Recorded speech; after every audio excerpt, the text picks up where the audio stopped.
ஆசிரியர்களுக்கும் ஆசிரியர் பெருமக்களுக்கும் சிறப்பு விருந்தினர்களுக்கும் பெற்றோர்களுக்கும் நண்பர்களுக்கும் அனைவருக்கும் என் முத்தான முதல் வணக்கங்கள். நாம் இன்று பெருமையுடனும் மகிழ்ச்சியுடனும் கொண்டாடி கொண்டிருக்கும் நாள் சுதந்திர தினம். இந்தியாவிற்கு 1947ஆம் ஆண்டு ஆகஸ்ட் 15ஆம் தேதி சுதந்திரம் கிடைத்தது. எண்ணற்ற தியாகிகளின் தியாகத்தாலும் போராட்டத்தாலும் சிறைவாசத்தாலும் கிடைத்ததுதான் இந்த சுதந்திரம். இந்தியாவிற்கு சுதந்திரத்திற்காக மகாத்மா காந்தி, ஜவஹர்லால் நேரு, பகத்சிங் ஆகியோர்களின் போராட்டத்தால் கிடைத்ததுதான் சுதந்திரம்.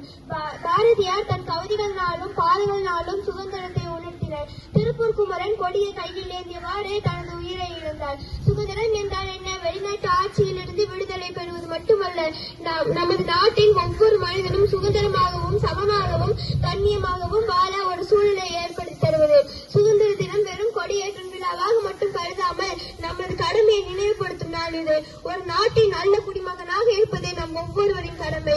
சட்டங்களை மதிக்க வேண்டும், சுற்றுச்சூழலை பாதுகாக்க வேண்டும், பொது இடங்களை தூய்மையாக வைத்திருக்க வேண்டும், பெண்களை மதிக்க வேண்டும், சாதி மதம் மொழி ஆகியவற்றை கடந்து அனைவரையும் சமமாக நடத்த வேண்டும்.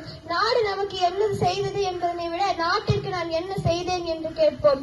தியாகிகளின் கனவு நிறைவேறட்டும், இந்தியா மென்மேலும் வளரட்டும். வலிமையான இந்தியா, வளமான இந்தியா, ஒற்றுமையான இந்தியா, பெருமைமிகு இந்தியா. வாழ்க பாரதம். ஜெய்ஹிந்த். நன்றி, வணக்கம்.